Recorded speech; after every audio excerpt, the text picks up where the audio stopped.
하나님의 말씀 창세기 3장 14절로부터 보겠습니다. 여호와 하나님이 뱀에게 이르시되 네가 이렇게 하였으니 네가 모든 가축과 들의 모든 짐승보다 더욱 저주를 받아 배로 다니고 살아있는 동안 흙을 먹을지니라. 이제 여기 보면 여자가 뱀이 나를 깨므로 이렇게 유혹했다 이 말이에요. 그러니까 여호와 하나님께서 뱀에게 내가 이렇게 유혹을 해가지고서 내가 먹지 말라 한 선악과를 여자도 먹게 하고 그 다음에 여자가 남자를 주어 남자도 먹게 했으니 내가 그런 결과를 의도적으로 초래하게 했으니 하나님의 심판입니다. 저주를 받는다 이 말이에요. 하나님의 심판은 그게 우리 인간으로 보면 우리 측에서 보면 피조물 측에서 보면 그건 저주예요. 생명이 아니라 이 말이에요. 멸망이란 말이에요. 죽음이에요. 그게. 그래서 배로 다니고 살아있는 동안 흙을 먹을지니라. 이렇게 하면 배로 다닌다면 지금도 우리가 이제 뱀을 보면 이제 다리가 없어요. 배로 다니지요. 그러니까 처음에 여기 보면 뱀도 우리가 하나님께 저주를 받기 전에는 이 문맥을 보면 확실히 알 수 있어요. 배로 다니지 않았다는 거죠. 그러니까 이게 이제 뭘 이야기하는 거냐 하는 말은 사실 쉽지가 않습니다. 이게 이제 비유냐 사실이냐 하는 건데 우리가 지금 보면 뱀은 배로 다니는 거는 맞아요. 근데 뱀이 흙을 갖다가 먹이로 삼지는 않잖아요. 그래서 배로 다니는 거는 맞는데 우리가 직립보행을 하거나 혹은 다리로 서 있는 거하고 달리 배로 다니는 거는 더 존재의 모습이 초라한 거죠. 일단 우리가 생각해보면 대단히 초라한 거고 그 다음에 낮추어진 거예요. 그렇죠?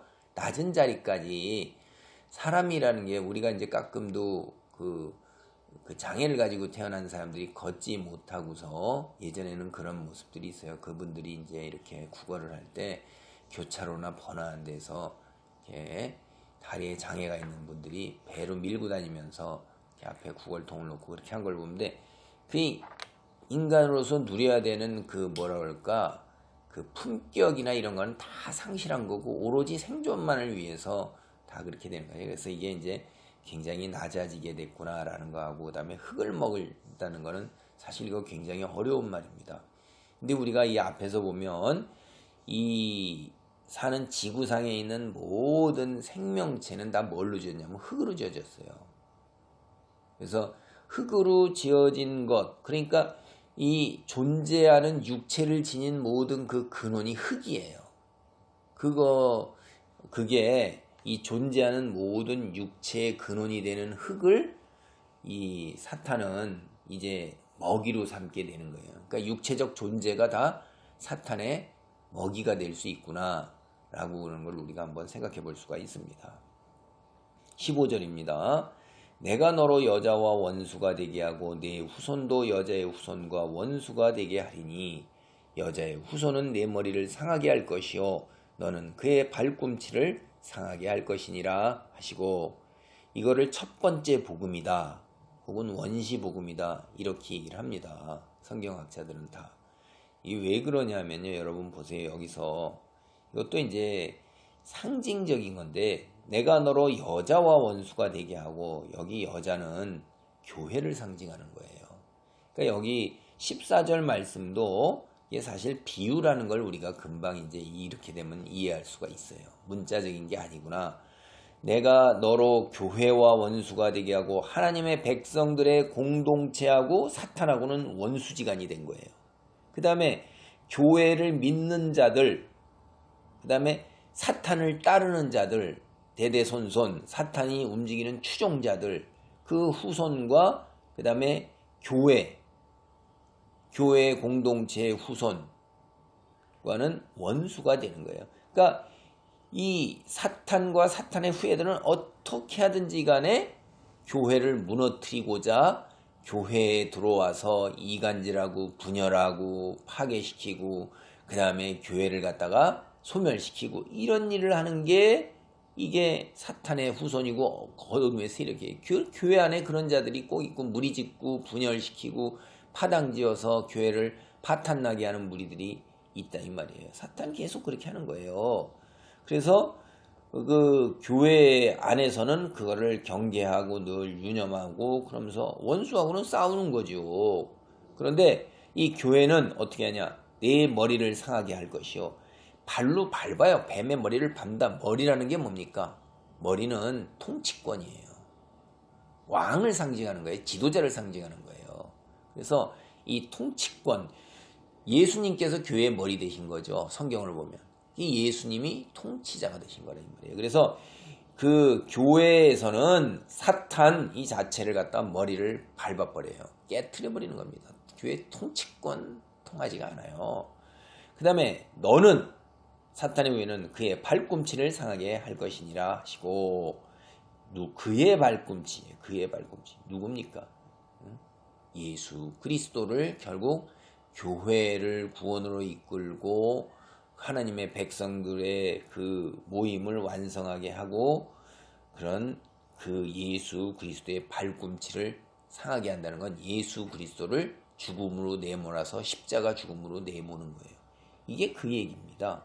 그래서 15절의 얘기는 우리 성경학자들이 얘기하는 그 원시 복음이나 첫 번째 복음이라고 지금 제가 설명드린 그 말씀으로 이것을 다 이해를 합니다.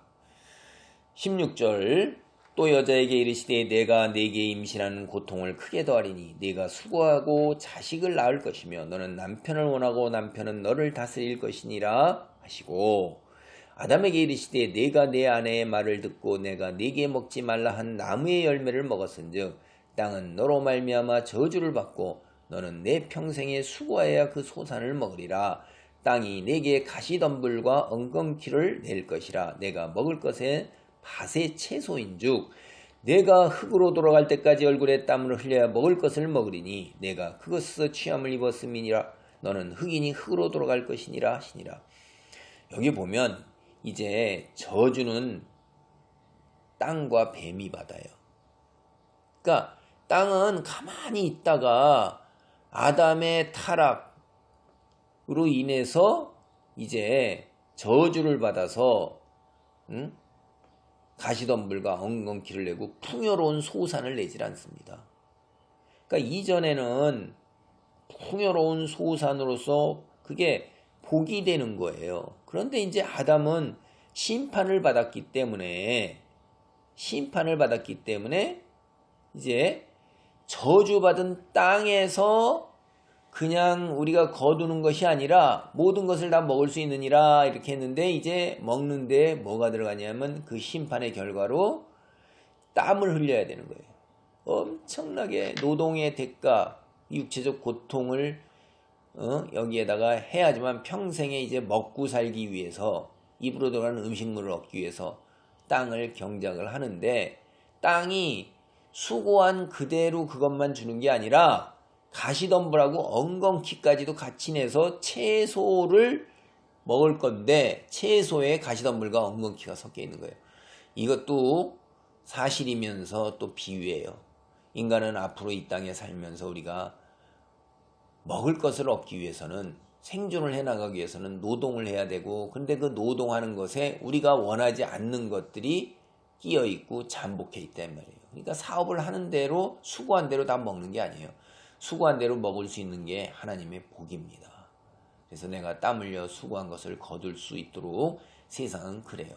그래서 좋은 성적 거두고 싶으면 열심히 공부하고 그 다음에 가시덤불과 엉겅퀴가 내가 공부한 것에 그 성적을 거두지 못하도록 그런 것들이 섞여 있는 것을 하나님께 기도해서 수고하고 땀 흘린 대로 그러니까 거저 기도해가지고 거저 얻는다 이런 생각하면 그리스도인은 안 됩니다. 성경은 그런 얘기한 적 전혀 없어요. 그 다음에 이제 사망, 죽는 심판을 받았어요. 우리가 원래 흙으로 육체적 생명은 다 흙이잖아요. 흙으로 돌아가는 거예요. 사망으로 돌아가는 거예요. 그럼 여기서 이제 여기 그 14절에 흙을 먹을지니라 살아있는 동안에. 살아있다는 거는 사탄이 활동하는 동안이란 말이에요. 사탄이 무적에 갇혀서 활동을 못하게 되면 흙을 못 먹어요. 흙은 뭐예요? 여기 보면 아담이 죽어서 돌아가는 거예요. 멸망이고 죽음이에요. 그러니까 이 사탄은 이제 그 육체적 생명들의 멸망과 죽음을 그걸 먹잇감으로 삼는 거예요. 그러니까 살아있는 자들, 교회 안에서 영생을 누리고 생명을 가진 자들을 죽음과 파멸로 이끌게 하는 게 그의 일이고 그게 하는 거예요. 그게 바로 먹잇감이에요.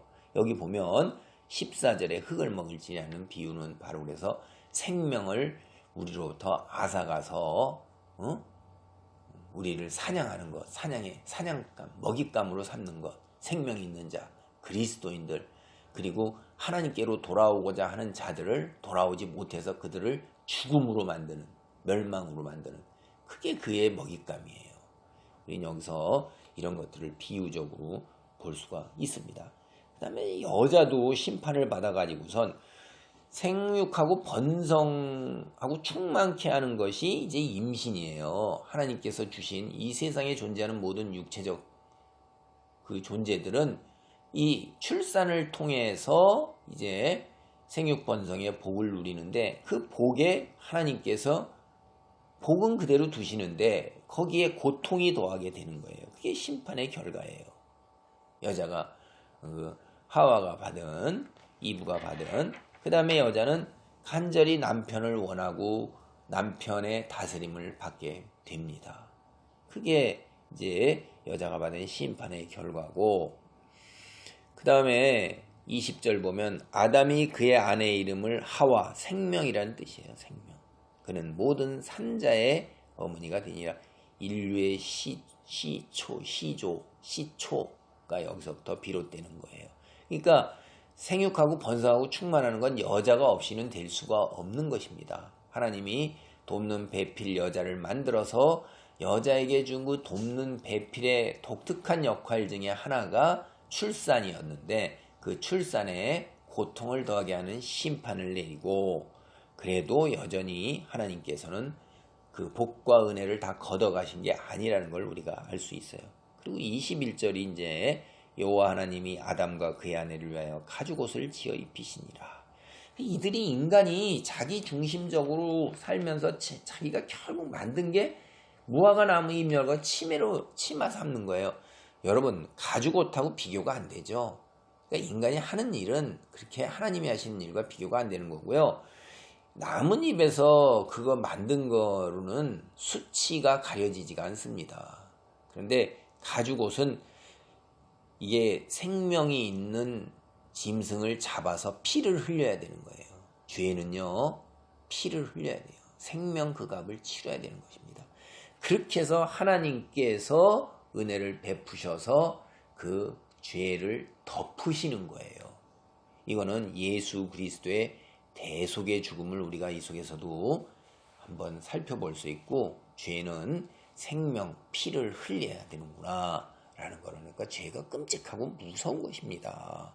그래서 우리가 여기서도 그런 것들을 더 깨닫고 내다보게 된다면 성경을 보는 말씀이 훨씬 더 귀한 영적 안목과 분별력을 갖게 된 것입니다.